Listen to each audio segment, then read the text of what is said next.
You ask Tiger to solve. This deals with linear equations with one unknown. The final result is k equals -1.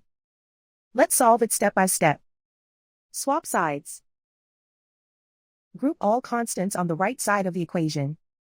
Subtract 10 from both sides. Simplify the arithmetic.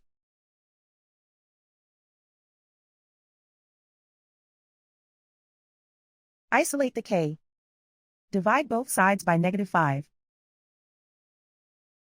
Cancel out the negatives. Simplify the fraction.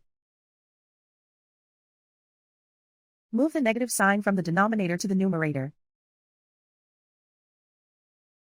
Simplify the fraction. And so the final result is k equals -1.